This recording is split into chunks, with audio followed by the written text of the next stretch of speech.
In 1839, a man named Charles Goodyear dropped a lump of rubber and sulfur onto a hot stove, certain he had ruined it. He had already spent years and his family's money chasing a rubber that would not melt in summer or crack in winter, and this looked, at first glance, like one more failure to add to the pile. It was not. The scorched rubber had hardened into something new, something usable, something that would eventually be worth more than anyone standing in that kitchen could have guessed. Money has a strange relationship with intention. We tend to imagine fortunes as the reward for a plan well executed, a market well studied, a risk well calculated. History keeps insisting otherwise. Some of the most valuable objects ever made were never supposed to exist at all. A failed adhesive became an office staple. A ruined batch of wheat became a national breakfast. A spring that fell off a shelf became a toy that outsold everything its inventor built on purpose. This is a collection of 50 such accidents, spanning candy, chemistry, cookware, and cosmetics, each one a small case study in how wealth actually seems to arrive, not always through foresight, often through a mess someone happened to notice before they cleaned it up. We will not tell you what to do with any of this. We are only interested in what happened to whom, and why the money so rarely ended up with the person holding the accident when it occurred. Charles Goodyear was, by any reasonable measure, a man who should have given up. Through the 1830s, he pursued a single obsession: rubber that would not turn brittle in cold weather or dissolve into a sticky mess in summer heat. He tried mixing it with everything he could find: magnesia, lime, nitric acid, and each attempt either failed outright or failed slowly, ruining a shipment months after it left his workshop. He was jailed for debt more than once. His children reportedly went hungry while their father experimented in rented rooms that smelled permanently of scorched rubber. The industry had largely written him off as a curiosity, a man burning through other people's patience and his own health on a problem most people considered unsolvable. Then, according to the most repeated version of events, he dropped a batch of rubber treated with sulfur onto the surface of a hot stove. He expected the usual disaster. Instead, the rubber charred at the edges but held its shape, firm and elastic at once, unlike anything his years of deliberate mixing had produced. The heat that had ruined every prior batch had, in this one case, done exactly what he needed. He called the process vulcanization, after Vulcan, the Roman god of fire, and spent his remaining years refining and patenting it. The fortune that followed went mostly to others. Goodyear's patents were widely infringed. His legal battles consumed money faster than licensing fees brought it in, and he died in 1860 still carrying significant debt, even as vulcanized rubber was becoming essential to tires, hoses, and machine belts across 2 continents. A tire company would later take his name, decades after his death, though he had no connection to the company at all. The stove had solved his problem. It never solved his finances. In 1968, a chemist at 3M named Spencer Silver was trying to invent a stronger adhesive. What he produced instead was the opposite of what anyone wanted: a glue that stuck lightly, held for a while, and then peeled away cleanly without leaving residue or tearing the surface beneath it. By every standard 3M used to judge adhesives, it was a failure. It would not bond permanently to anything. Silver believed there was something useful buried in the failure, and spent years pitching the compound internally, with little success, to colleagues who could not see a product in something designed specifically not to stick well. The idea sat mostly dormant for close to a decade. Then another 3M scientist, Art Fry, ran into a small personal frustration. He sang in a church choir and used paper scraps to mark hymnal pages, scraps that fell out constantly whenever he closed the book or set it down. Fry had attended one of Silver's earlier internal presentations and remembered the strange, gently sticky adhesive that never fully committed. He coated the edge of a paper strip with it and discovered his bookmark now stayed put through an entire service, then lifted away without damaging the page. The company was initially unconvinced that a temporary sticky note had any commercial future, and early test markets in 1977 performed poorly, mostly because customers had never encountered anything like it and did not know what to ask for. A second push in 1980, distributing free samples so people could feel the product rather than have it explained to them, changed everything almost immediately. Post-it notes became one of 3M's most recognizable products, built from a decade-old failure and one man's habit of losing his place in a hymnal. Richard James worked as a naval engineer during the Second World War, tasked with a narrow and unglamorous problem: keeping sensitive instruments aboard ships stable in rough seas. His approach involved torsion springs, coiled metal designed to absorb motion and hold delicate equipment steady. One afternoon in 1943, working in his home laboratory, one of his test springs slipped off a shelf. Instead of dropping straight to the floor the way any ordinary object would, it stepped end over end in a slow, deliberate walk, coiling and uncoiling its way down a stack of books, across a table, and onto the floor, where it settled upright and still. James was not looking for a toy. He was solving a stabilization problem for warships.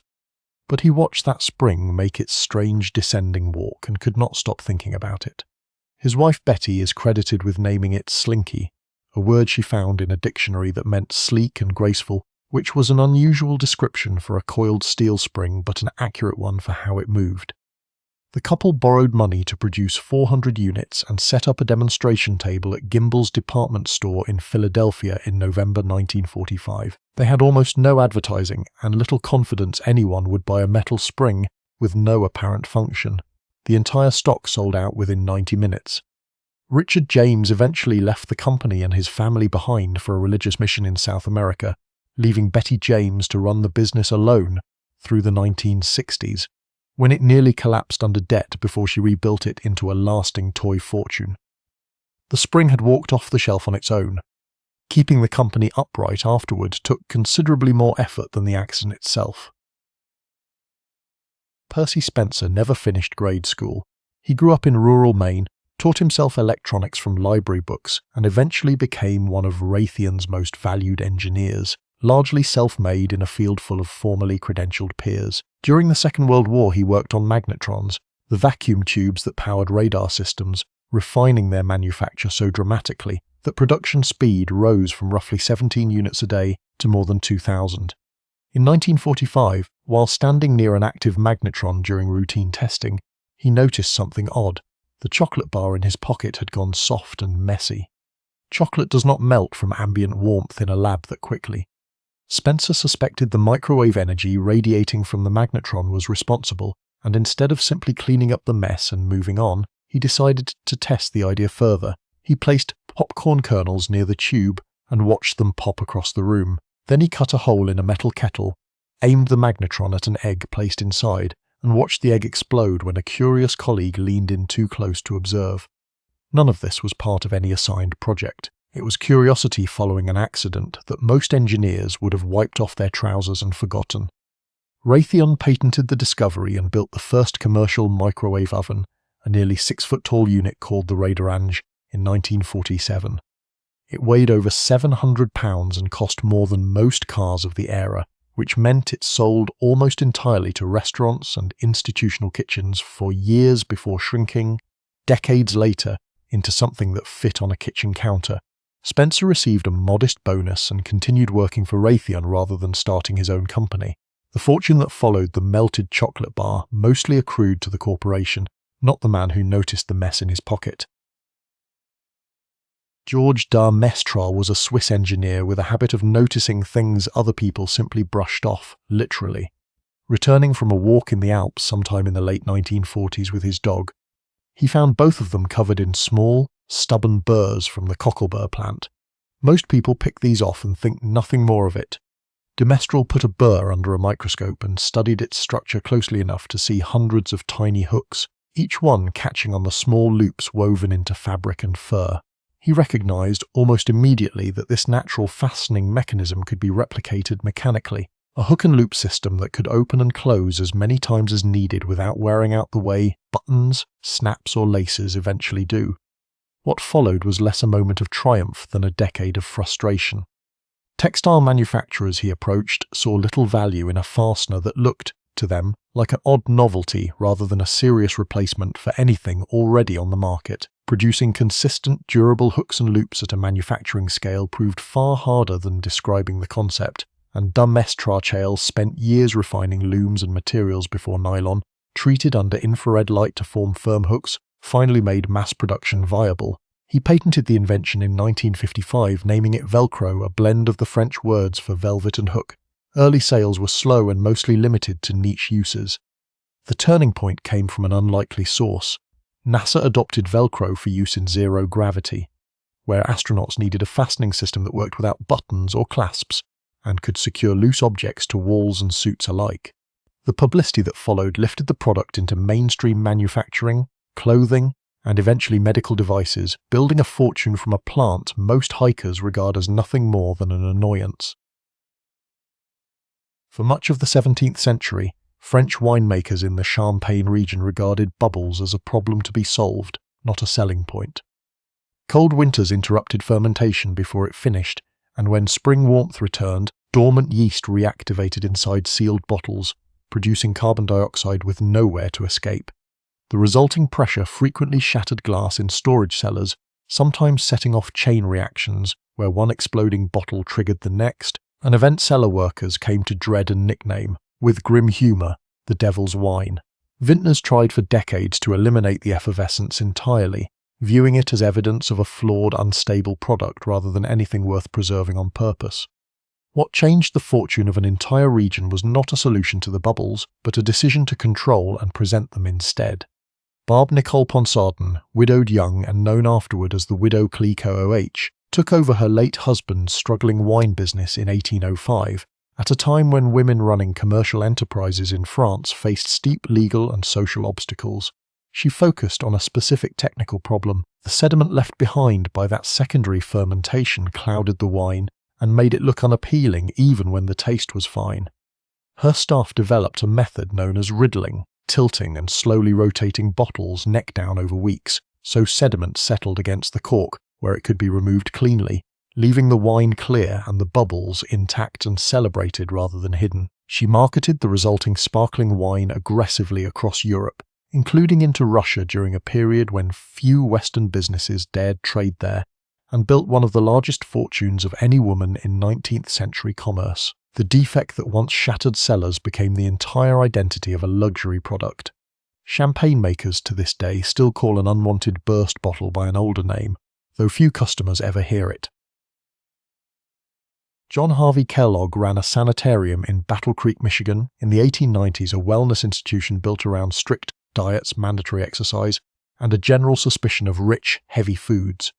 His younger brother, Will Keith Kellogg, worked under him as a bookkeeper and general assistant, a subordinate role he occupied for years despite doing much of the practical work that kept the institution running. The brothers were experimenting with easily digestible grain foods for patients when, in 1894, a batch of boiled wheat was left standing longer than intended, likely because the brothers were called away and simply forgot about it. Rather than discard the over-rested dough, they decided to run it through rollers anyway, expecting long sheets of dough. Instead, each grain flaked apart separately into individual thin pieces, an outcome neither man had anticipated and initially could not fully explain. Toasted, the flakes turned out to be crisp, mild, and unexpectedly appealing, unlike the dense, often unpalatable health foods the sanitarium typically served. Patients responded well enough that the brothers began producing the flaked cereal for wider sale. Their partnership fractured almost immediately over what to do with the discovery. John Harvey wanted to protect the product's identity as a medical health food consistent with his sanitarium's philosophy and resisted anything that smelled of ordinary commercial marketing. Will Keith saw an obvious consumer product and wanted to add sugar, advertise aggressively, and sell the cereal far beyond the sanitarium's patient base. The disagreement ended in a lawsuit between the brothers over rights to the family name. One Will Keith eventually won, going on to found the W.K. Kellogg Company and build a national breakfast fortune from a batch of wheat that had simply sat out too long. Konstantin Fahlberg was a young chemist working at Johns Hopkins University in 1878, assigned to research the properties of coal tar derivatives under the supervision of Ira Remsen, a respected professor of chemistry. The work was unglamorous, involving compounds that had no obvious practical value and no expectation of producing anything a general audience would ever taste, let alone want to. One evening, according to the widely told version of events, Fahlberg sat down to dinner without thoroughly washing his hands after a day in the lab. He noticed the bread he was eating tasted unusually, almost aggressively sweet, and traced the sensation to residue left on his fingers from the day's experiments rather than to anything in the food itself. Curious rather than alarmed, he returned to the laboratory and began tasting small amounts of the various compounds he had been working with, a practice that would horrify any modern safety officer, but was not unusual in 19th century chemistry. He eventually identified the specific substance responsible, a compound hundreds of times sweeter than sugar, with essentially no caloric value. What happened next is where the story sours somewhat. Fahlberg filed a patent for the discovery in his own name alone, in both the United States and Germany, without crediting Remsen, whose laboratory funding and research direction had made the discovery possible in the first place. Remsen was reportedly furious, later writing that Fahlberg had behaved dishonorably by taking sole credit and profit for a discovery made under joint supervision.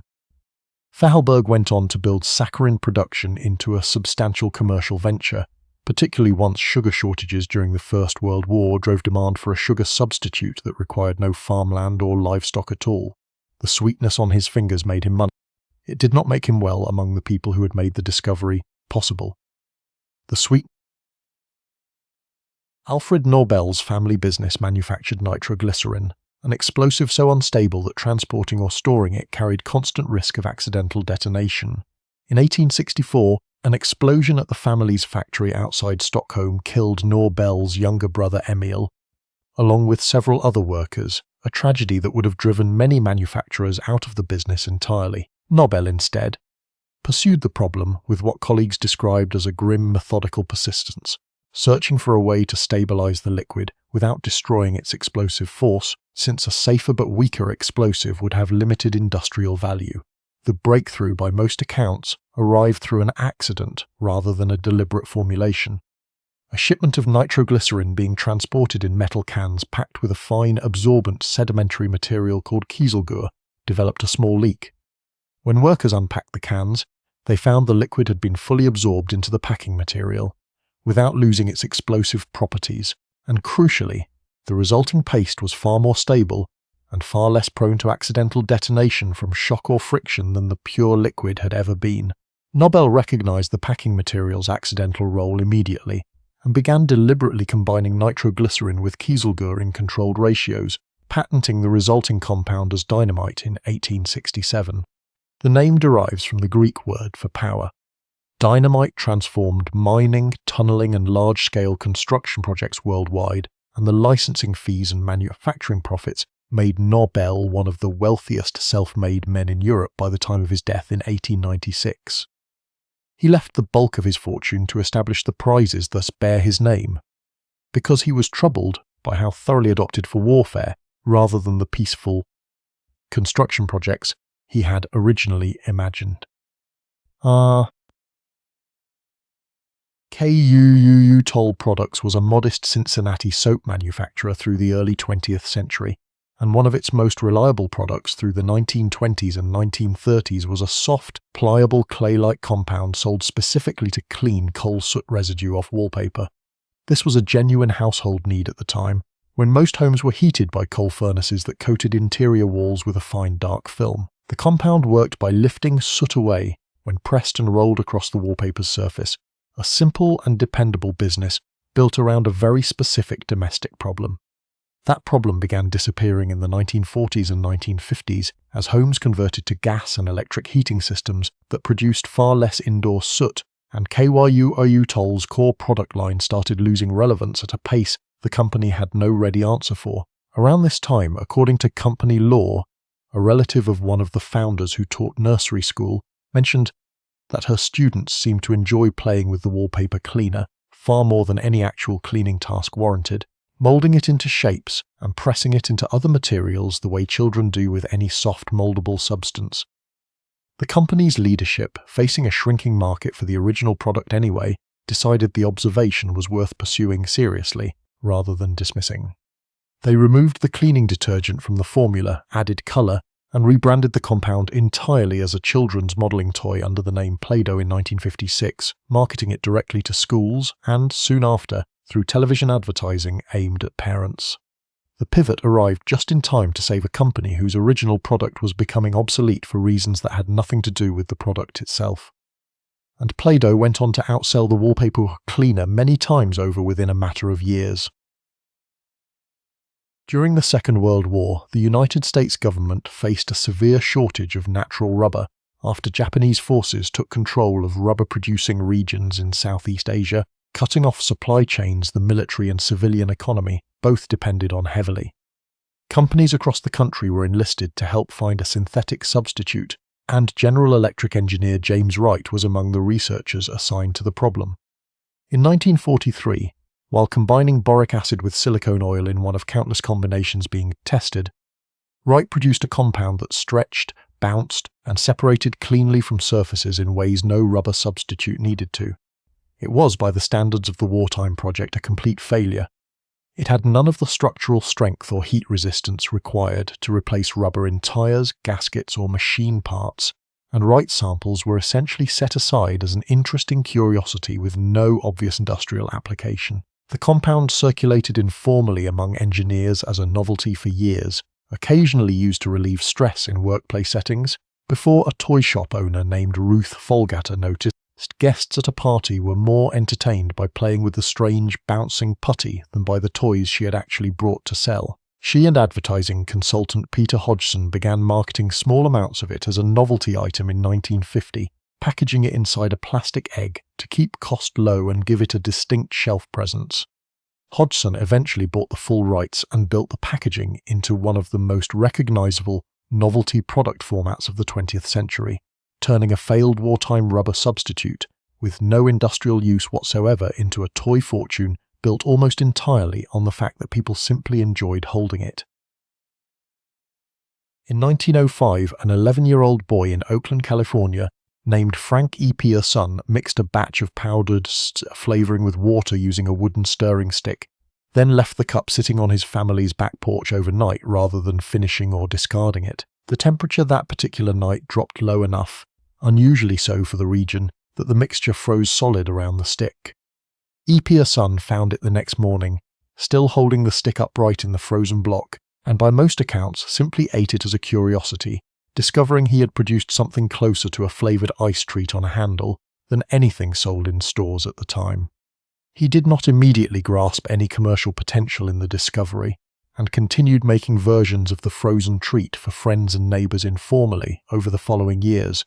mostly as a novelty rather than a business plan. It took E. Pierson 18 years to file a patent in 1923, by which point he had refined the production method and was selling the treats regularly at a local amusement park under a name combining his own surname with the word icicle. Financial pressure during that period led him to sell the rights to the Joe Low Company, which mass-produced and distributed the product nationally under the Popsicle name, expanding it far beyond anything a single amusement park vendor could manage alone. E. Pierson later acknowledged publicly that he regretted selling the rights when he did, given how large the eventual market for frozen novelty treats became across the following decades. The frozen accident on a cold porch took nearly 2 decades to become a business, and considerably less time than that to leave its original inventor's hands entirely.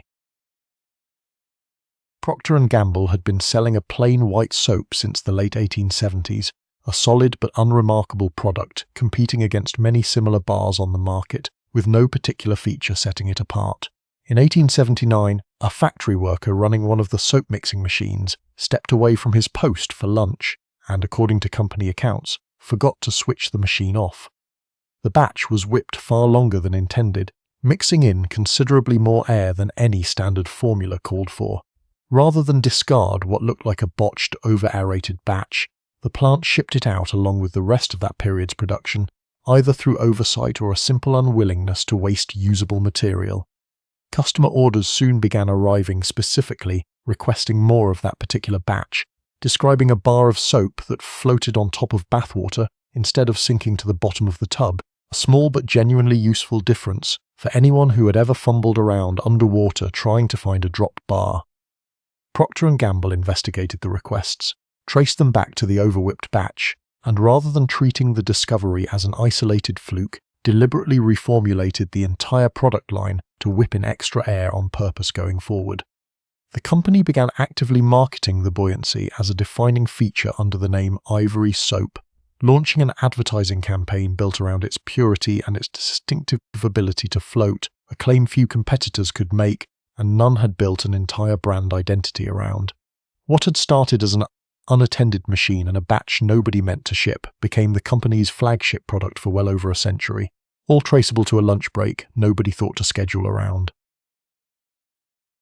Ruth Way-K Field ran the Toll House Inn in Whitman, Massachusetts through the 1930s, a popular restaurant known for its home-style desserts, many of which Way-K Field developed herself using recipes adapted from earlier American baking traditions. One frequently repeated account from around 1938 has her preparing a batch of chocolate butter drop cookies, a colonial-era recipe that called for melted baker's chocolate mixed thoroughly into the dough, when she discovered she had run out of the specific chocolate the recipe required. Rather than abandon the batch or send someone out for more, she substituted a semi-sweet chocolate bar broken into small pieces, apparently expecting the chunks to melt into the batter during baking the same way the original chocolate would have. They did not. The broken pieces largely held their shape, softening slightly but remaining distinct pockets of chocolate scattered through the finished cookie rather than blending in as a uniform flavour. Guests at the inn responded to the unexpected texture with enough enthusiasm that Way-K Field began making the chocolate chip version deliberately, and the recipe spread by word of mouth and then through her own published cookbook, becoming known regionally as the Toll House cookie. The Nestlé company took notice of the growing demand for chocolate, specifically for baking purposes, and in 1939 struck a deal with Way-K Field. In exchange for the rights to print her recipe on their chocolate bar packaging, the company would supply her with chocolate for the rest of her life, a lifetime supply arrangement rather than a lump cash payment. Nestlé went on to build a substantial and lasting business around chocolate, marketed specifically for baking chips, a market that scarcely existed before a shortage in one restaurant's pantry forced an improvisation nobody had planned to make permanent. Listerine was developed in 1879 by a chemist named Joseph Lawrence, who named the formula after the British surgeon Joseph Lister, then a leading advocate for antiseptic techniques in operating rooms at a time when many surgeons still resisted the idea that unseen germs caused infection. The original product was marketed almost entirely to physicians and hospitals as a surgical antiseptic and a general-purpose floor and surface cleaner, a use consistent with the germ-fighting reputation the name was meant to invoke. Sales through this medical and industrial channel remained steady but unremarkable for decades, a useful product occupying a narrow professional niche rather than anything with mass consumer appeal.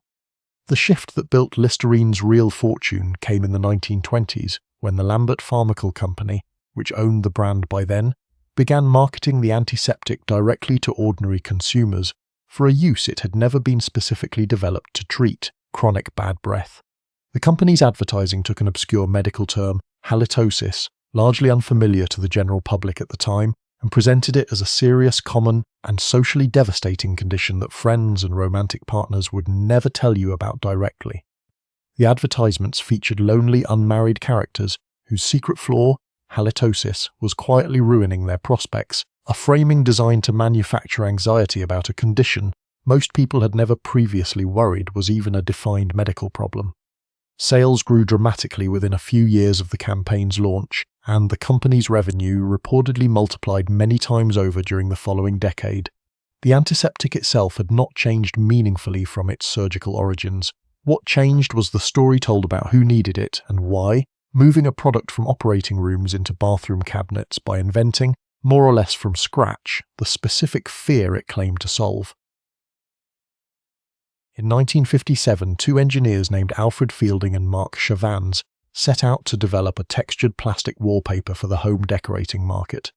a product intended to bring a three-dimensional, embossed look to walls without the cost of traditional textured plaster. Their method involved sealing 2 layers of shower curtain material together in a way that trapped small pockets of air between them, producing a bumpy, cushioned surface. The wallpaper concept failed to interest buyers almost immediately, and the two men pivoted to a second idea, marketing the same air pocket material as greenhouse insulation, reasoning that trapped air pockets might help retain heat for plant beds. That pitch also failed to gain any commercial traction.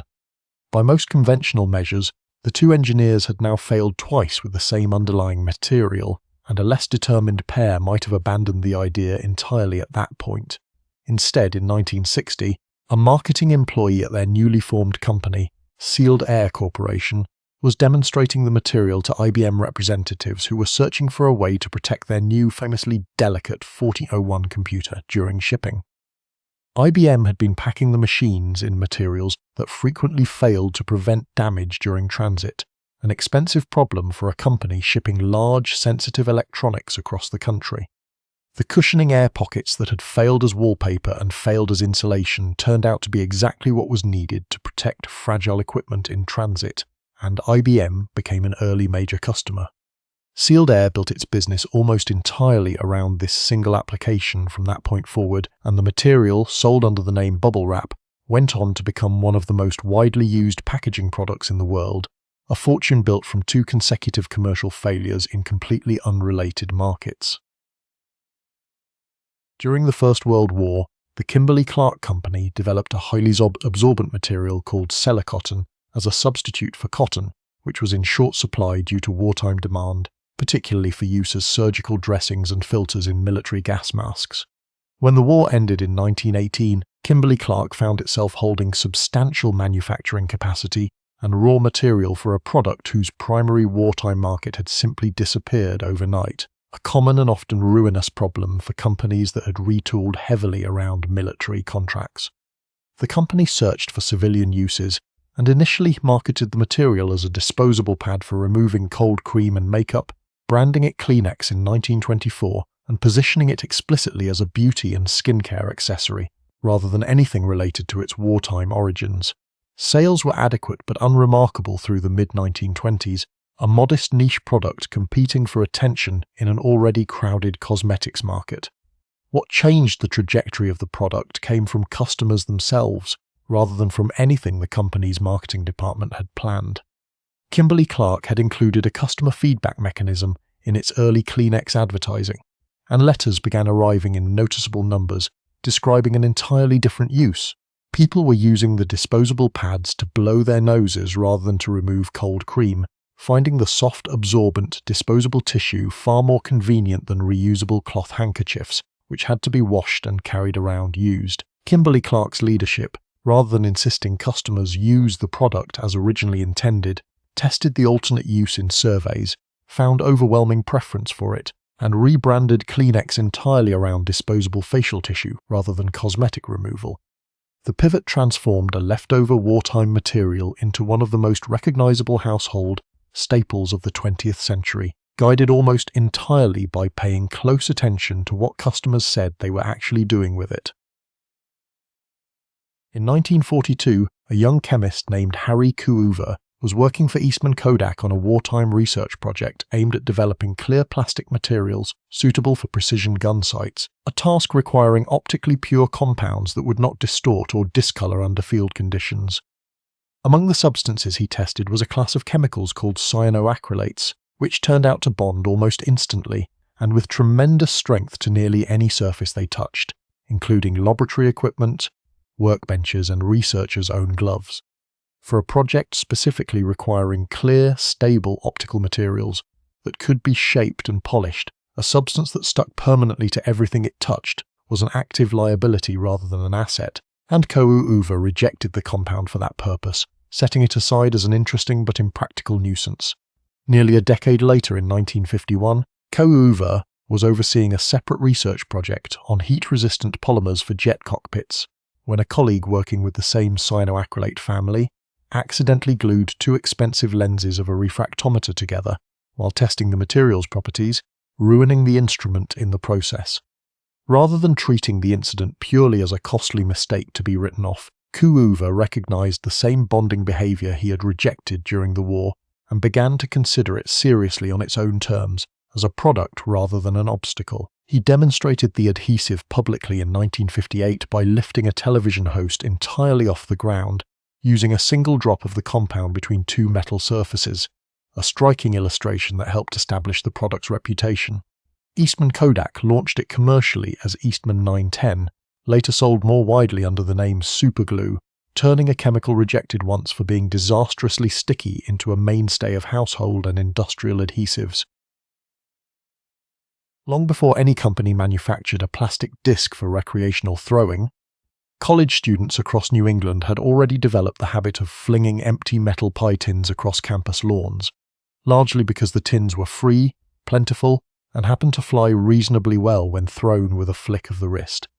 Many of these tins came from the Frisbee Pie Company, a Connecticut bakery whose products were popular enough on nearby campuses that empty tins bearing the company's name accumulated in dormitories in large numbers. Students at Yale and other area schools were reportedly calling out the company's name as a warning whenever they launched a tin toward an unsuspecting passerby, a habit that predates any commercial toy by at least a decade. In California during the late 1940s, two entrepreneurs named Walter Frederick Morrison and later the founders of a small company called Wham-O, Rich Kenner and Spud Mellin observed similar informal disc-throwing games happening independently on beaches and in parks, and recognized a market opportunity in producing a purpose-built plastic version rather than relying on repurposed bakery tins. Wham-O acquired rights to Morrison's design, and upon learning of the established East Coast tradition and its associated name, decided to lean into the connection rather than invent something unrelated, adjusting the spelling slightly to Frisbee when the product launched commercially in 1957. The company built an entire recreational category around what had begun as college students throwing empty dessert packaging at each other for free, eventually expanding the same design philosophy into other simple low-cost toys that made Wham-O one of the most successful novelty toy companies of the mid-20th century. Built, substantially, on a habit no one at the original pie company had ever intended to start. Before 1826, lighting a fire reliably required flint, steel, tinder and patience, a process slow enough that many households kept a fire smouldering continuously rather than relight one from scratch each day. John Walker, an English chemist and druggist in Stockton-on-Tees, was attempting to develop a new chemical mixture for an entirely different purpose. Most accounts suggest a paste intended for use in firearms or a related application, and had coated the end of a wooden stick with a compound containing antimony sulfide, potassium chlorate and gum, among other ingredients. While attempting to scrape dried residue of this mixture off the stick against a hard surface in his workshop, the friction ignited the compound instantly, producing a small sudden flame that startled him considerably. Walker recognized immediately that he had, without intending to, solved the problem of reliable, portable fire starting, and he began producing and selling the sticks, which he called congreves, from his shop, packaged in small cardboard boxes, with a piece of sandpaper included for striking. He never patented the invention, reportedly believing the process too simple or too accidental to be worth the formal protection, and he shared details of the formula relatively openly with visitors to his shop, some of whom went on to develop and patent their own versions of the friction match under different names. A London businessman named Samuel Jones is generally credited with commercializing the concept most successfully shortly afterward. Marketing matches under the name Lucifers, and match manufacturing grew into a substantial industry across Britain and beyond over the following decades. Walker's own account books, discovered long after his death, showed modest earnings from his shop sales, nowhere near the fortunes eventually made by manufacturers who took the unpatented idea and ran with it at scale. In 1900, a Swiss chemist named Jacques Brandenburger was dining at a restaurant when he witnessed another guest spill red wine across a tablecloth, ruining it in the ordinary, unremarkable way spills ruin tablecloths everywhere. The incident stayed with him as a specific problem worth solving, and he began experimenting with viscose, a cellulose-based material already used in textile manufacturing, attempting to coat cotton fabric with a thin, flexible, waterproof layer that would let a stained tablecloth simply be wiped clean rather than laundered or discarded. His early attempts through the following years produced a consistent and frustrating result. The viscose coating would not bond properly to the cotton fabric underneath, and instead peeled away on its own as a separate, transparent, flexible sheet, leaving the cloth beneath it uncoated and no closer to being stain-resistant than before. By the standard of his original goal, every attempt was a failure. Brandenburger eventually shifted his attention entirely to the peeling sheet itself, rather than the cloth it kept refusing to protect, recognizing that a thin, clear, flexible, waterproof film had considerable value on its own terms, independent of any tablecloth application whatsoever. He patented the material in 1912 under the name cellophane, combining cellulose with the Greek word for transparent, and built machinery specifically designed to manufacture the film directly, without any pretense of coating fabric at all. Commercial adoption grew steadily through the following decades as manufacturers of candy, cigarettes, baked goods, and flowers found the transparent film ideal for wrapping products in a way that let customers see the contents while still protecting them from moisture and handling. DuPont acquired manufacturing rights in the United States and built a substantial packaging fortune from a material that began its life as a repeated failure to solve a wine stain.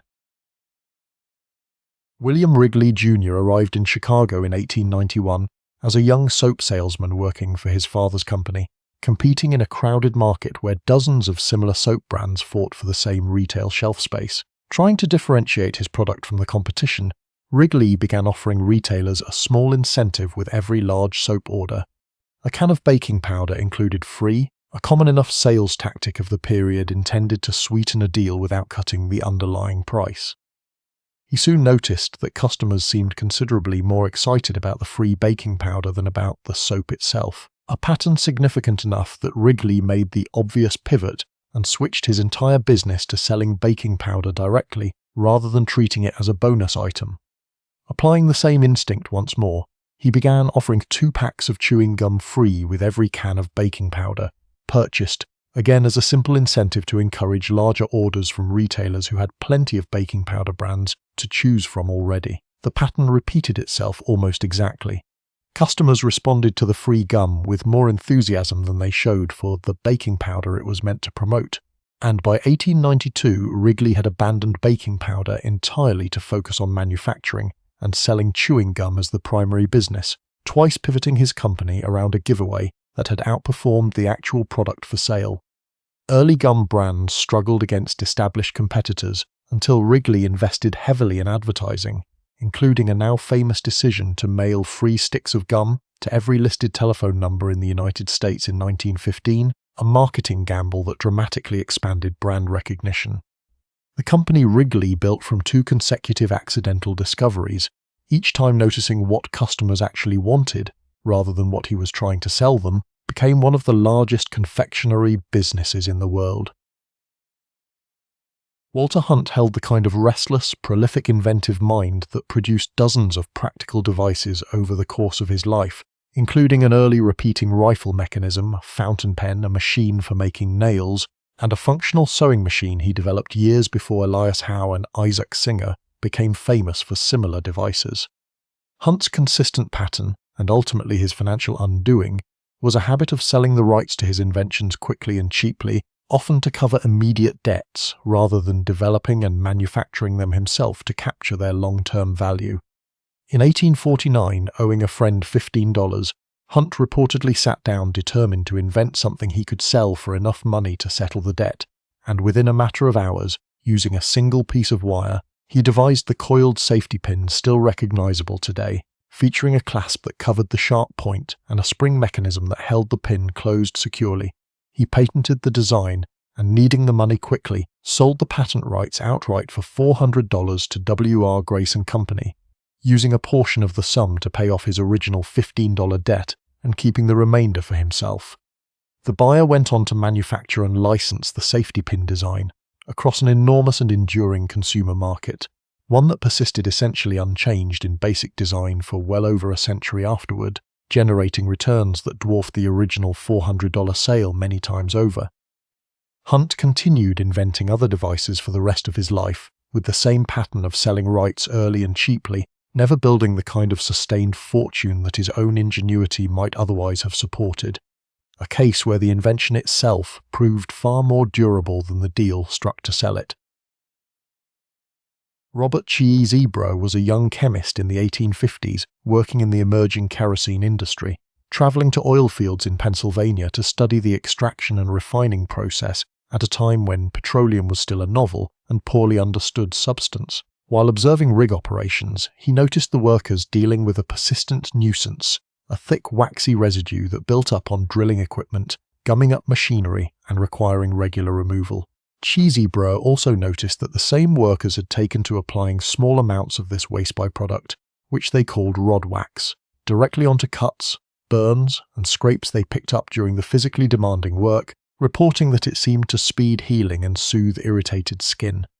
This was not a use the oil companies had any interest in or intention behind. It was a folk remedy workers had discovered informally among themselves, using a substance that everyone else on the site regarded purely as a mechanical nuisance to be cleaned away. Chi Easyborough took samples back to his laboratory and spent roughly a decade refining a process to distill and purify the raw residue into a stable, odourless, pale substance suitable for consumer use, eventually patenting the process in 1872 under the name Vaseline, a name he constructed from the German word for water and the Greek word for oil. To convince a sceptical public that a petroleum byproduct was safe to put on skin, he reportedly travelled around demonstrating the product's healing properties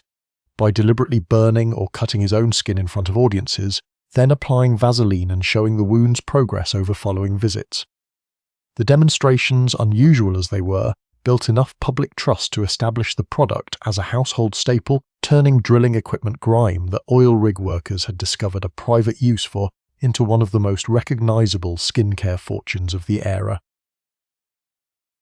Walter Deemer worked as an accountant for the Fleer Chewing Gum Company in Philadelphia during the late 1920s, a role with no formal connection to product development or chemistry whatsoever. The company had spent roughly 2 decades trying, without success, to develop a chewing gum capable of forming stable bubbles, an effort led by its founder that had produced dozens of failed formulas, generally either too sticky, too brittle, or simply incapable of stretching into a bubble without tearing immediately. Deemer, apparently out of personal curiosity, rather than any assigned responsibility, began experimenting with gum-based formulas in his spare time in 1928, mixing batches on his own initiative using ingredients available at the company's facility. One particular batch, differing from the failed company formulas in ways Deemer himself later admitted he could not fully explain or reliably reproduce at first, turned out to be less sticky and considerably more elastic than any of the professional formulators had managed to achieve. He tested the batch by blowing bubbles with it personally, and found it worked remarkably well, holding its shape and stretching without tearing, in a way the company's dedicated research efforts had failed to produce across 2 decades of deliberate work. The only food colouring available in the factory at the time happened to be pink, so Deemer coloured the successful batch pink simply because it was what he had on hand, with no branding intention behind the choice at all. That arbitrary decision became the industry standard colour for bubblegum for generations afterward, adopted by virtually every competitor that followed. Deemer personally taught salesmen how to blow bubbles so they could demonstrate the novel gum to retailers, and the resulting product, sold as Double Bubble, became enormously profitable for Fleer, built from an accountant's unassigned curiosity succeeding where 2 decades of formal research had not. In 1933, a young lab assistant at Dow Chemical named Ralph Wiley was assigned the routine task of cleaning glassware that had been used in the development of a dry cleaning solvent called perchlorethylene. During the cleaning process, he encountered a stubborn dark green film clinging to the inside of a flask, a residue that resisted every method he tried to scrub or dissolve it away using standard laboratory cleaning procedures. Rather than simply persisting with the cleaning task or filing a complaint about defective equipment, Wiley grew curious about a film substantial enough to resist every solvent available in the lab and began investigating its chemical properties directly, rather than treating it purely as an obstacle to his assigned chore. He discovered the film, a polymer called polyvinylidene chloride, had unusual and genuinely useful properties. It clung tightly to surfaces, resisted moisture, and formed an effective barrier against air and liquid, all qualities that made it essentially the opposite of a nuisance once someone considered it as a material rather than as residue that needed removing. Dow Chemical's early commercial use of the discovery had nothing to do with kitchens at all. The company initially marketed the film for military purposes, spraying it onto fighter plane bellies and equipment to protect against corrosion from seawater and weather exposure during the Second World War, a far cry from anything resembling food storage. It took Dow's researchers roughly another decade to refine the formula, removing an unpleasant odour and dark green tint that made the original version unsuitable for household use, before launching it commercially in 1949 as Saran Wrap, marketed specifically as a food preservation product for home kitchens. A stubborn residue that refused to come off a flask during a routine cleaning task ended up protecting warplanes for nearly 10 years before it ever protected a sandwich. Patsy Sherman joined 3M as a chemist in 1952, working alongside colleague Sam Smith on a project focused on developing rubber compounds resistant to the corrosive effects of jet fuel, intended for use in aircraft fuel lines and hoses. During routine laboratory work, a lab assistant accidentally spilled a small amount of one of the experimental latex rubber compounds directly onto a canvas tennis shoe, a minor accident that under normal circumstances would simply have been cleaned up and forgotten immediately. Sherman noticed something odd about the spill almost right away. While the rest of the shoe eventually became visibly dirty and worn through ordinary use over the following days, the exact spot where the rubber compound had spilled remained clean, repelling dirt, water, and stains that accumulated readily everywhere else on the same shoe. As a jet fuel hose additive, the compound had already been judged a disappointment, offering no meaningful advantage over the rubber formulas already in use for that specific purpose. But the stain-repelling behavior Sherman observed on the shoe suggested an entirely different application that had nothing to do with aircraft fuel systems at all. She and Smith spent the following years developing the underlying chemistry into a fabric and upholstery protector, rather than continuing to force it into its originally intended role, working through numerous formulation challenges to make the compound practical and safe for consumer textiles rather than industrial rubber lines.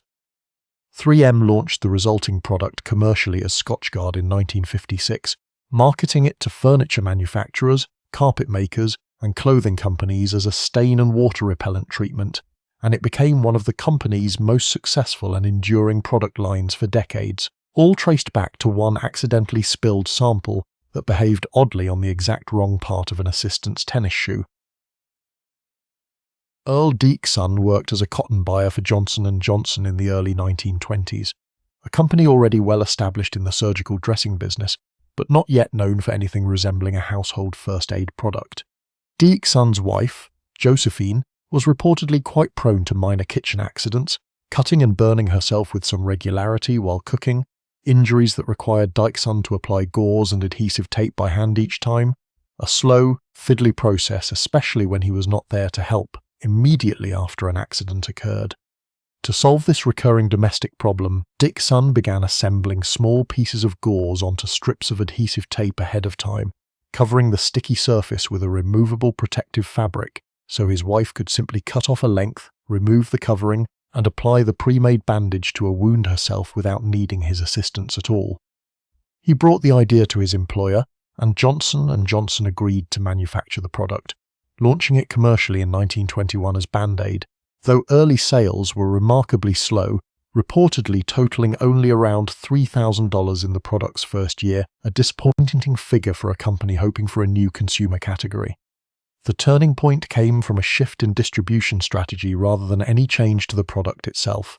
The company began giving away free samples directly to physicians, Boy Scout troop leaders, and butchers, groups whose members regularly dealt with minor cuts and were well positioned to recommend the product to others through direct experience rather than advertising alone. Sales grew steadily once people had a chance to actually use the product rather than simply hear about it, and Band-Aid eventually became one of Johnson & Johnson's most enduring and recognizable brands, built from one husband's quiet frustration with his wife's kitchen mishaps.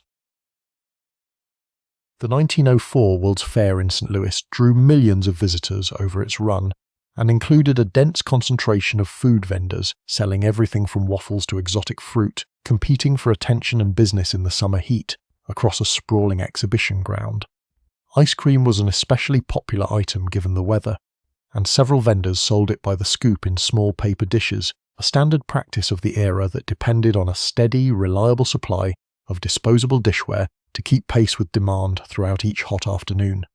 According to the most widely repeated account, one ice cream vendor ran out of paper dishes during a particularly busy stretch, an ordinary supply problem that under normal circumstances would simply have meant turning customers away or scrambling for a substitute container of some kind. A nearby vendor selling a thin Persian waffle called a zalabia, a man commonly identified in various tellings as Ernest Hamwi, is credited with offering a practical improvisation. Rolling one of his warm, pliable waffles into a cone shape on the spot, and handing it over to hold a scoop of the neighbouring vendor's ice cream instead of a paper dish.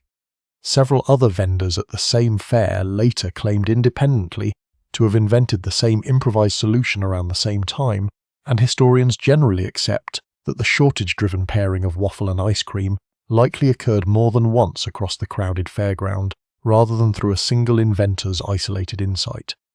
Whatever its exact origin, the combination proved immediately and enormously popular with fairgoers, and multiple vendors who adopted the pairing built substantial post-fair businesses selling cones commercially in the years that followed, an entire snack category launched by a shortage of paper dishes on one hot afternoon in Missouri. Whitcomb Judson patented an early fastening device in 1893 that he called a clasp locker, a mechanical system of hooks intended to replace the tedious process of buttoning up boots, which typically required a hook tool and considerable time to fasten each individual button along a boot's length. Judson's device performed poorly in practice, prone to bursting open unexpectedly under normal wear, sometimes at deeply inconvenient moments, and a public demonstration at the 1893 World's Columbian Exposition in Chicago reportedly failed to impress observers, doing little to convince manufacturers or the public that the device was reliable enough for everyday use. Judson continued refining the design with limited commercial success for years afterward, never achieving anything close to widespread adoption before his death, his invention remaining a curiosity rather than a practical product. The device's fortunes changed only after a Swedish-American engineer named Gideon Sundback, hired by the same manufacturing company Jude's son had worked with, redesigned the mechanism almost entirely between 1906 and 1913, increasing the number of fastening elements per inch and refining the interlocking teeth into a far more reliable design that resisted bursting open the way Judson's original had so often done. Even with the improved mechanism, adoption remained slow through the 1910s, limited mainly to specialty applications like tobacco pouches and a few military uses during the First World War. The B.F. Goodrich Company adopted the improved fastener for rubber boots in the 1920s and reportedly coined the onomatopoeic name zipper, based on the sound the device made when pulled, a branding decision credited with helping the product finally break into mainstream clothing manufacturing during the following decade. What had been an embarrassing public failure at a World's Fair in 1893 took roughly 30 years and a name change to become an essential and enormously profitable part of everyday clothing. Wilson Greatbatch was working in 1956 on a device intended purely to record irregular heart rhythms for research purposes, a passive monitoring tool with no goal of altering or controlling the heartbeat it was measuring. While assembling the circuit, he reached into a box of parts and pulled out a resistor with the wrong resistance value that happens routinely in any electronics workshop and would ordinarily just require swapping in the correct part before continuing. Rather than producing the steady recording signal Greatbatch expected, the circuit with the mismatch resistor began emitting a rhythmic electrical pulse, on for roughly 1.8 milliseconds and off for 1 second, a pattern that struck Greatbatch immediately as resembling the electrical timing of a natural human heartbeat far more than anything his intended recording device was supposed to produce. He recognized the implication before most people would have. A circuit that could generate a reliable, steady pulse might be miniaturized and implanted to regulate a heart that could not maintain its own rhythm reliably, a medical application entirely unrelated to the recording device he had actually set out to build. Greatbatch spent roughly 2 years developing the concept largely with his own money, partnering with a surgeon named William Chardak to test the device, first on animals, and then, in 1960, in the first successful human implant of a battery-powered pacemaker, small enough to fit inside the body rather than requiring bulky external equipment, plugged into a wall outlet. The device transformed treatment for patients with irregular heartbeats, extending countless lives, and Greatbatch went on to license the underlying technology and later developed the long-lasting lithium battery still used in pacemakers today, building a substantial fortune from a resistor that was never supposed to be in that circuit in the first place. Edward Lowe's family ran a business in Michigan supplying industrial absorbent clay materials, primarily to auto shops and factories that needed something to soak up spilled oil and grease on garage floors, a straightforward and unglamorous line of work with no connection whatsoever to household pets. In January of 1947, a neighbour named Kay Draper knocked on Lowe's door asking for sand, which she normally used to fill her cat's litter box, but the sand in her yard was frozen solid in the winter cold and unusable. Lowe, working at his family's business, offered her a bag of the fine-grained absorbent clay they sold industrially instead, purely as a convenient neighbourly favour, rather than any kind of business proposition, since it was simply what he happened to have easy access to that day.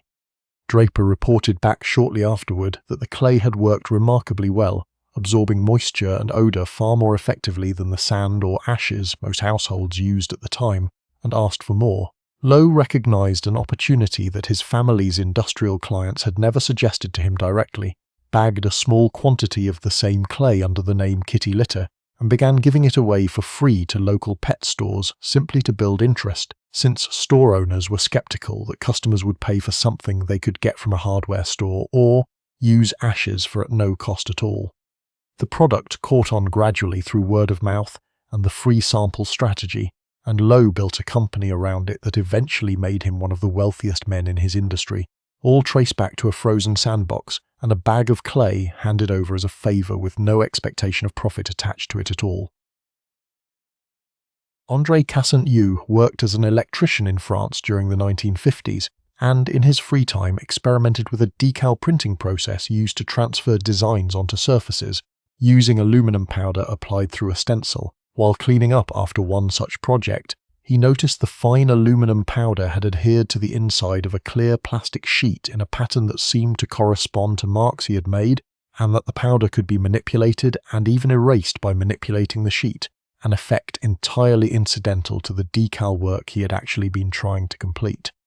Cassagneux found himself more interested in the odd drawing and erasing effect than in the decal process it had emerged from, and spent time refining a mechanism, two knobs connected by rods to a stylus on the inside of the screen, that let a user draw controlled lines in the aluminum powder, and then erase the image completely by turning the toy over and shaking it. He pitched the resulting toy, which he called L'Écran Magique, to several French toy manufacturers through the late 1950s, and was turned down repeatedly by companies who saw little appeal in a drawing toy with no colour and no permanent image to keep.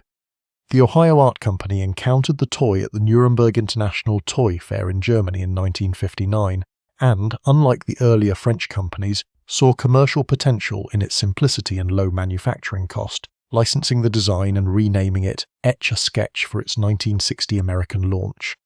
Cassagneux accepted a modest ongoing royalty arrangement rather than retaining full ownership of the toy's eventual profits, a deal that provided him steady but far from enormous income relative to the tens of millions of units the toy went on to sell over subsequent decades, an incidental cleanup discovery in a garage becoming a fixture of toy shelves worldwide. Charles Brown Fleet was a physician in Lynchburg, Virginia, in the late 19th century, who developed a lip balm formula among several other pharmaceutical products he produced and sold locally, none of which he regarded as particularly special or worth extensive personal investment. According to the most commonly repeated version of the story, Fleet saw limited commercial promise in the lip balm specifically, and, seeking to simplify his business or perhaps simply needing cash for other priorities, sold the rights to the formula for a strikingly small sum, often cited as around $5, to a buyer named John Morton in 1912. Morton, unlike Fleet, saw genuine commercial potential in the small waxy stick and set about refining both the product and, crucially, its packaging, redesigning the balm into a convenient cylindrical tube that could be carried easily in a pocket, and applied without getting the substance directly on one's fingers, a packaging innovation that made the product considerably more appealing to everyday consumers than the container Fleet had originally used. Morton launched the redesigned product commercially as chapstick, and built a sustained business marketing it as an essential, inexpensive item for chapped and dry lips, particularly through winter months and in dry climates. The company eventually passed through several owners over subsequent decades, including a sale to a major pharmaceutical corporation, with each transaction valuing the brand at sums that made the original $5 sale look almost comic by comparison, though the exact original amount and the full details of the initial transaction remain somewhat uncertain given how long ago it occurred, and how informally many small business sales of that era were documented. What is well established is the basic pattern: an inventor with little confidence in his own product sold it cheaply, and a buyer who saw what the inventor did not build the far larger fortune from it. Charles William Post checked into the Battle Creek Sanitarium in Michigan in 1891, seeking treatment for a range of health complaints, and spent time as a patient at the same institution where John Harvey Kellogg was developing the grain-based health foods that would eventually include his famous flaked cereal. Post absorbed a great deal during his stay, both from the sanitarium's general philosophy around digestion and grain-based diets, and, more specifically, from watching and hearing about the food experiments happening around him. As part of the institution's treatment approach, exposure he would not have had without his stay there as a patient, rather than as an employee or business partner. Rather than remaining a patient indefinitely or returning to his previous, largely unsuccessful business ventures, Post left the sanitarium and, drawing directly on what he had observed there, developed his own grain-based products nearby in Battle Creek, launching a roasted grain coffee substitute called Postum in 1895 and a cereal called Grape Nuts in 1897, both explicitly built around the same broad health food principles the sanitarium had championed. The Kellogg's viewed Post's ventures as uncomfortably close to their own work, given how directly Post's business appeared to have emerged from ideas encountered specifically during his stay, as a patient at John Harvey Kellogg's institution rather than from independent research of his own. Post proved to be an aggressive and effective marketer in a way the more clinically minded Kellogg brothers initially were not, building Postum and Grape Nuts into substantial commercial successes and eventually a sizable personal fortune, all launched from a health retreat he had entered simply hoping to feel better, and left instead with the outline of an entirely new competing business.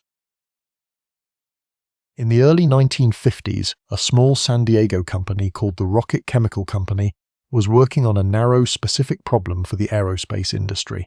preventing corrosion on the metal skin and components of the Atlas missile, which was vulnerable to rust in humid storage and coastal conditions. A chemist at the company named Norm Larson led the effort to develop a formula that would displace water from metal surfaces and leave behind a thin protective film to prevent oxidation, and over the following months he worked through a long sequence of experimental formulations, each one tested, evaluated, and rejected in turn, for failing to perform reliably enough for the demanding aerospace application. By his 40th attempt at the formula, Larson finally produced a water-displacing compound that worked well enough to be adopted for use protecting missile parts, and the product was named directly and plainly for that milestone, WD-40, short for water displacement, formula number 40. For several years the compound remained an internal industrial product used almost exclusively for aerospace and military applications, with no consumer version or retail packaging of any kind, since the company had never intended or designed it as a household product to begin with. Employees at the Rocket Chemical Company, however, began quietly taking cans of the formula home for their own personal use, applying it to squeaky hinges, rusted tools, and stuck bicycle chains around their own houses, an informal, unauthorized use that spread by word of mouth among employees and their neighbors long before the company made any formal decision to sell it to the general public. Management eventually recognized the pattern and began selling WD-40 directly to consumers in the 1960s, building it into one of the most recognizable household products in the world, a fortune built on the 40th attempt at a problem originally aimed entirely at missiles rather than squeaky doors. Clarence Crane ran a chocolate manufacturing business in Cleveland in the early 20th century, and like most chocolate makers of the era, he faced a seasonal problem that had no easy solution.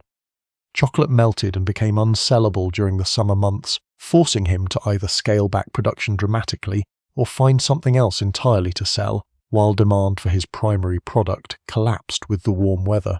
Crane decided to develop a mint candy as a summer alternative, something that would not melt in a customer's pocket the way his chocolate reliably did. But he had no dedicated candy shaping equipment of his own, since his facilities were built around chocolate production rather than hard candy manufacturing.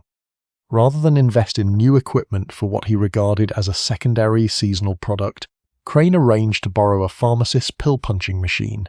a piece of equipment designed to press medicinal tablets into small, uniform round shapes, with a hole through the centre, a standard feature of pill presses of that era that allowed excess material to be pushed cleanly through the mechanism during production. Crane simply ran his peppermint candy mixture through the borrowed pill press rather than sourcing equipment built specifically for candy, and the resulting mints came out with the same ring shape as the pills the machine was originally designed to produce, a shape Crane had not set out to create on purpose at all. He named the product Lifesavers, reportedly inspired by the shape's resemblance to a life preserver ring, rather than any connection to the borrowed pill equipment behind it. Crane sold the rights to the product relatively early on to focus on his greeting card business, and the buyer built Lifesavers into one of the best-known candy brands of the 20th century, its signature hole a permanent trace of the borrowed machine that shaped it by accident. Chinese alchemists during the Tang dynasty, sometime around the 9th century, were engaged in a long tradition of experimenting with minerals and compounds in pursuit of an elixir believed capable of extending life indefinitely, a goal deeply embedded in Taoist philosophy and pursued seriously by court-supported practitioners for generations before any of them had reason to expect the opposite outcome entirely.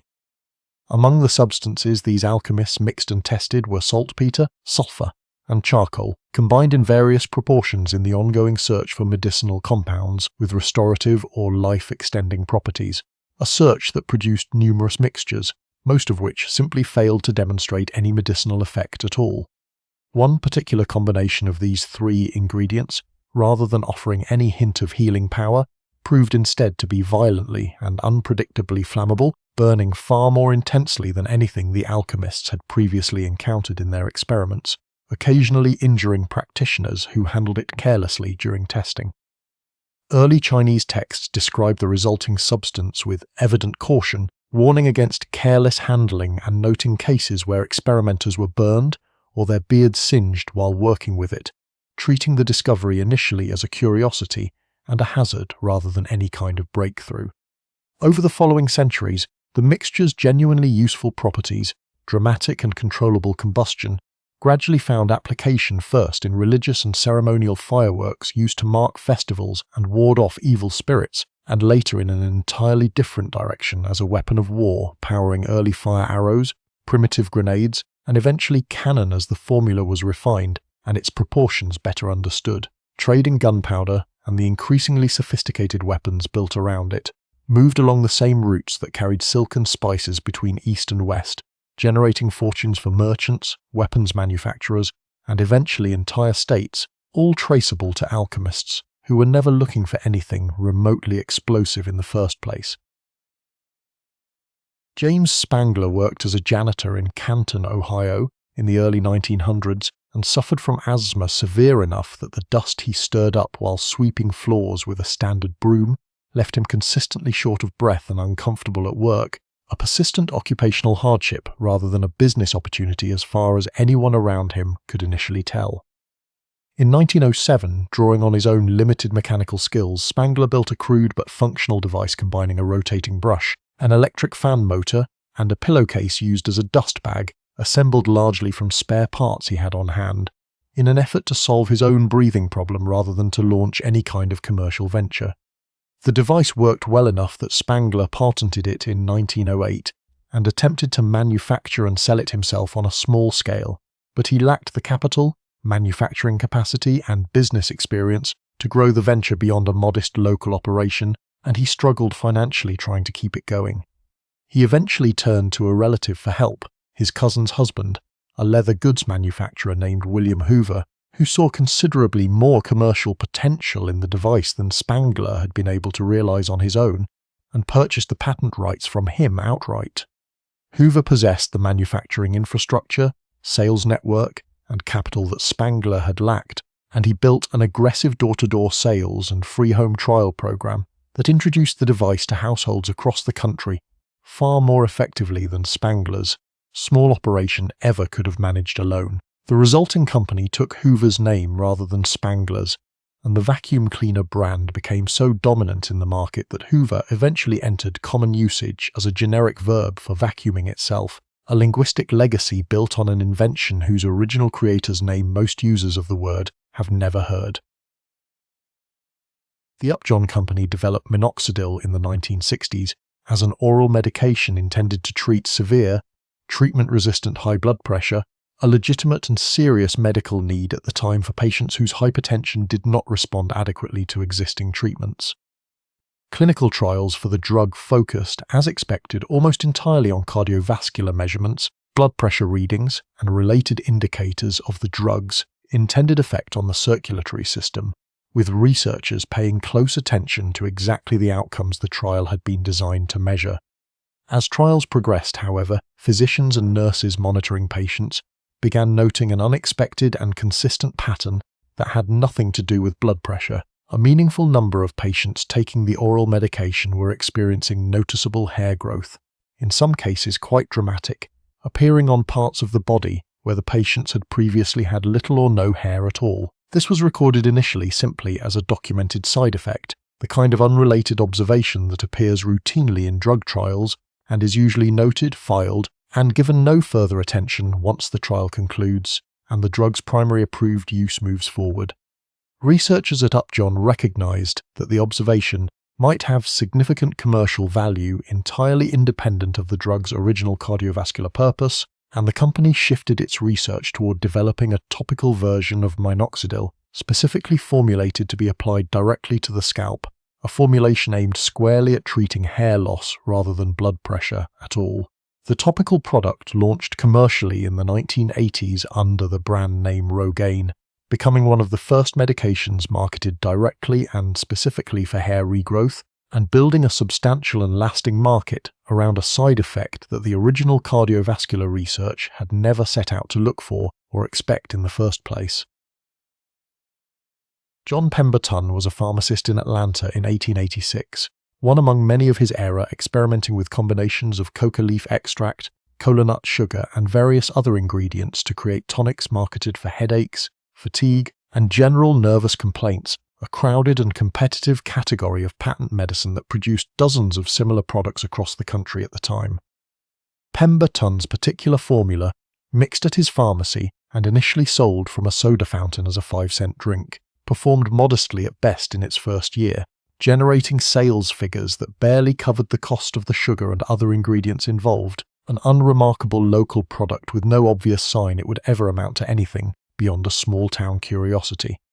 Pemberton's own health and finances declined in the years following the drink's introduction, and facing mounting debts, he sold portions of his interest in the formula to several different buyers in a series of separate transactions before his death in 1888, selling off pieces of what would eventually become an extraordinarily valuable asset for relatively small sums at the time, since neither he nor most of the buyers had any clear sense of how large the eventual market might become. Asa Candler, another Atlanta businessman who had acquired the bulk of the rights through these transactions, took a fundamentally different approach than Pemberton had, investing heavily and aggressively in advertising, distributing coupons for free samples, placing branded clocks and calendars in stores across the country, and building distribution networks that expanded the product far beyond a single pharmacy's soda fountain. Candler's marketing-driven approach, rather than any change to the underlying formula, transformed a struggling regional headache tonic into a rapidly growing national beverage business within roughly a decade, and eventually into one of the most recognizable brands in the world, built on a modest patent medicine that its original inventor sold off in pieces during hard financial times. Researchers at Pfizer in the early 1990s were testing a compound called Silential, developed originally to treat angina and high blood pressure by relaxing blood vessels and improving blood flow to the heart, a legitimate cardiovascular research goal consistent with numerous other drugs the company was developing around the same time. Clinical trials measuring the drug's effect on chest pain and blood pressure produced disappointing results, showing the compound performed considerably worse than researchers had hoped for its intended cardiovascular purpose. Results discouraging enough that the drug appeared headed toward the same fate as countless other promising compounds that simply failed to deliver on their original medical target and get shelved. During the trials, however, male participants reported an unrelated and unexpected side effect with notable consistency, one that had nothing to do with chest pain or blood pressure readings, but that researchers could not simply ignore. given how frequently it appeared across the trial population. Rather than abandoning the compound entirely after its disappointing cardiovascular results, Pfizer's researchers recognized that the reported side effect might represent a genuine medical need in its own right, one with essentially no effective treatment options available on the market at the time, and the company redirected development toward that specific application instead of the one the drug had originally been designed to address. The resulting product launched in 1998 under the brand name Viagra, becoming rapidly and enormously successful, generating billions in sales within its first several years on the market, and fundamentally reshaping public conversation around a topic that had previously received little open commercial or medical attention. The compound that had underperformed so badly at its original assigned task became, almost immediately afterward, one of the most commercially successful pharmaceutical products in history, a reversal owed entirely to researchers paying close attention to a side effect rather than discarding a failed drug, the moment its intended trial results came back disappointing. Caleb Bradham was a pharmacist in New Bern, North Carolina, who developed a digestive tonic in 1893 that he originally called Brad's Drink, a combination of sugar, water, and various flavorings including pepsin, an enzyme associated at the time with digestive aid, from which the eventual brand name Pepsi Cola was derived when he renamed and trademarked the product in 1898. Bradham built a genuinely substantial regional business around the drink over the following 2 decades, expanding distribution across the American South, and eventually establishing bottling operations in numerous states, a solid and growing enterprise by most measures through the early 1900s. Bradham's downfall came not from any flaw in the product itself, but from a speculative decision made during the First World War. When sugar prices spiked dramatically due to wartime shortages, and Bradham, anticipating prices would continue climbing further, purchased enormous quantities of sugar at the elevated price to lock in supply for his bottling operations going forward. Sugar prices instead collapsed sharply once the war ended, and normal supply chains resumed, leaving Bradham holding vast stockpiles of sugar purchased at prices far above what it was now worth. A miscalculation severe enough to drive the Pepsi-Cola company into bankruptcy in 1923, forcing Bradham to sell the company's assets for a small fraction of what the brand and its formula would eventually be worth.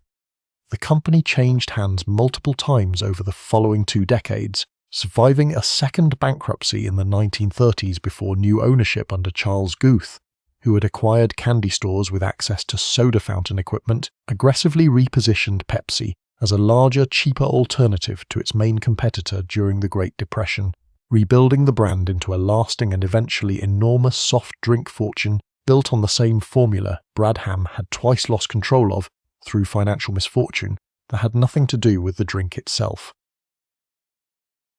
Levi Strauss arrived in San Francisco in 1853, at the height of the California gold rush, intending to establish a dry goods business supplying prospectors and merchants with practical goods, including fabric, clothing, and other basic necessities that a rapidly growing mining population needed regardless of whether any individual miner ever actually struck gold. Strauss did not prospect for gold himself, and had no particular interest in the mining itself, focusing instead on the far steadier and more predictable business of supplying the tens of thousands of people who had flooded into the region hoping to find it, a strategy common among merchants of the era who recognized that outfitting a gold rush was often more reliably profitable than participating in one. Among the goods Strauss stocked was heavy canvas material originally intended for tents and covered wagons, sturdy fabric well suited to the rough conditions of overland travel and outdoor shelter. According to the most widely repeated account, a tailor named Jacob Davis, who purchased fabric from Strauss business, began reinforcing the stress points on work trousers with metal rivets at a customer's request. After ordinary stitch pockets kept tearing under the strain of a miner's daily labor, and Davis approached Strauss for financial backing to patent the riveting technique jointly, since Davis himself lacked the money for the patent filing fee. The partnership, formalized in 1873, combined Davis' riveting innovation with Strauss' existing distribution network and access to sturdy fabric, eventually settling on denim as the preferred material rather than canvas. The resulting work trousers built an enormous and enduring fortune, one earned not from finding gold in the ground, but from correctly identifying what the people searching for it actually needed to wear while they looked.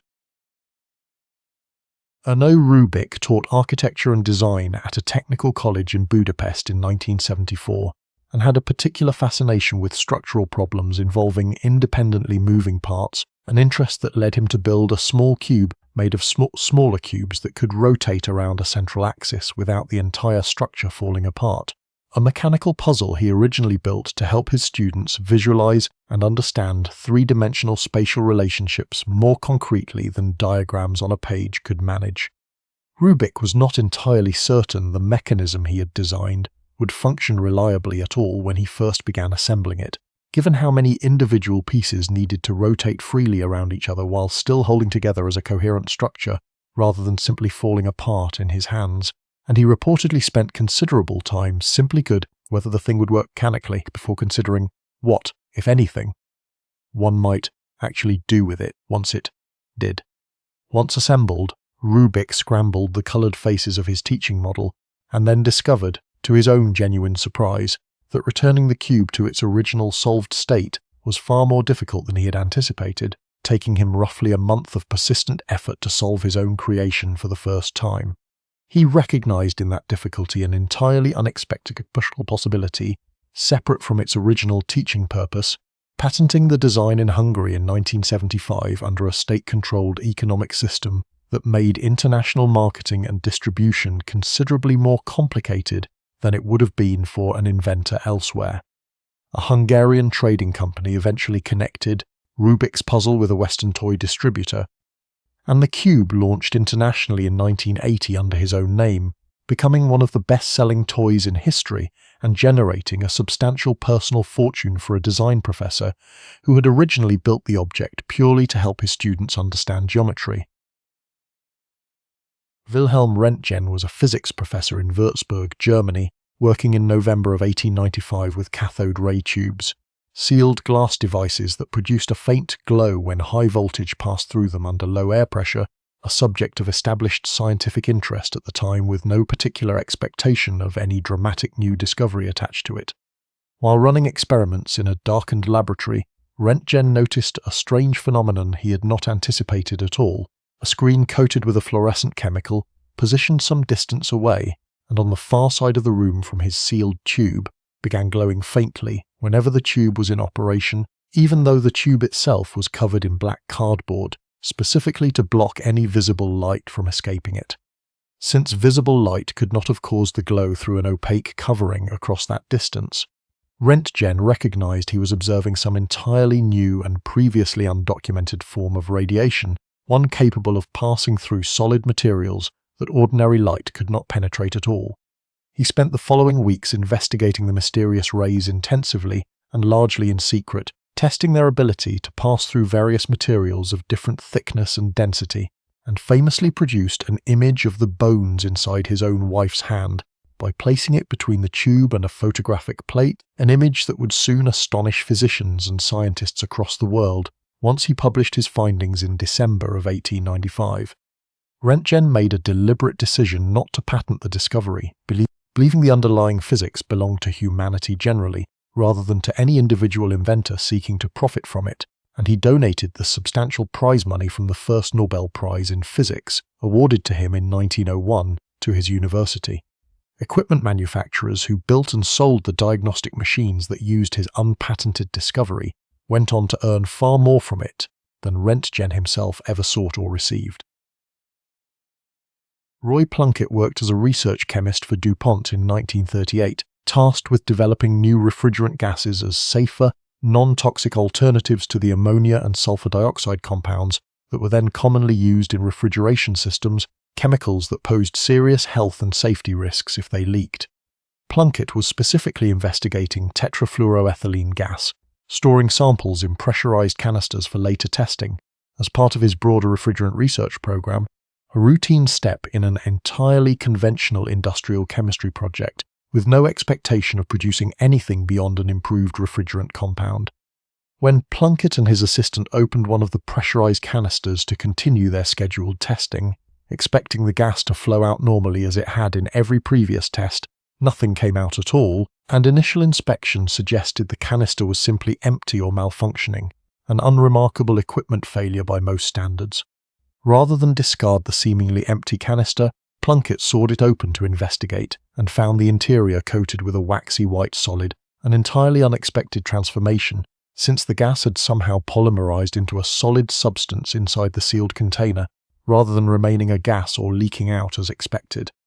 Testing the strange white substance revealed remarkable properties. It was extraordinarily slippery, almost entirely chemically inert, resistant to heat, and virtually nothing else would stick to its surface under normal conditions, none of which had any obvious connection to refrigeration at all. DuPont patented the material as Teflon and spent years searching for practical applications, initially finding use in industrial machinery, gaskets and, notably, seals for the highly corrosive uranium hexafluoride gas used in the Manhattan Project during the war, well before its most famous eventual application, as a non-stick tin for cookware, reached consumer kitchens in the 1960s, decades after a canister that was supposed to be full of refrigerant gas turned up strangely and permanently empty. Édouard Benedictus was a French chemist and painter working in his Paris laboratory in 1903 when he accidentally knocked a glass flask off a shelf, an unremarkable laboratory accident that would ordinarily have simply meant sweeping up broken glass and continuing with whatever he had actually been trying to accomplish. The flask, however, did not shatter into scattered fragments the way glass containers normally do when dropped. It cracked into a spiderweb pattern across its surface, but largely held together in roughly its original shape, an unusual behaviour that puzzled Benedictus enough that he set the flask aside rather than simply discarding it, and investigated the reason once his curiosity got the better of him. He discovered the flask had previously held a solution of cellulose nitrate, a liquid plastic compound which had evaporated weeks earlier and left behind a thin, largely invisible film coating the interior surface of the glass, a coating applied entirely incidentally as a byproduct of an unrelated earlier experiment, rather than through any deliberate attempt to reinforce the glass. Benedictus reportedly set the accidental discovery aside without immediately acting on it, until some time later, when he happened to read a newspaper account describing a serious car accident in which the passengers had suffered severe injuries specifically from shattered windshield glass, a detail that connected in his mind directly to the oddly intact flask he had observed weeks earlier. He developed the coating process further and patented the resulting material as triplex glass in 1909, laminated safety glass that cracked without scattering dangerous shards, an invention whose real commercial urgency arrived only once automobile manufacturing expanded rapidly enough that windshield safety became an unavoidable design and liability concern, turning a forgotten flask on a shelf into an essential material for an entire industry did not yet fully exist when the accident first occurred. Leo Baekeland was a Belgian-born chemist working in New York in the early 1900s and set out around 1904 to solve a specific commercial problem, developing a synthetic substitute for shellac, a natural resin harvested from the secretions of the lac beetle, an insect native to South and Southeast Asia, which was used widely as an electrical insulator and varnish but existed in limited and increasingly strained supply. As electrical manufacturing expanded rapidly and demand for insulating material grew far beyond what the insect harvesting supply chain could easily support. Baekeland experimented extensively with combining phenol and formaldehyde, two chemicals already known to react together, though earlier chemists who had explored similar reactions had generally regarded the resulting sticky, unpredictable messes as a laboratory nuisance rather than a material worth pursuing seriously, since controlling the reaction reliably had proven difficult for those who tried before him. Baekeland approached the problem with more patience and precision than his predecessors, carefully controlling temperature, pressure, and the sequence in which he combined the chemicals, and by 1907 he had produced a hard, mouldable, heat-resistant material that could be shaped into virtually any form while liquid, and would then set permanently, holding its shape under conditions that would soften or melt shellac entirely.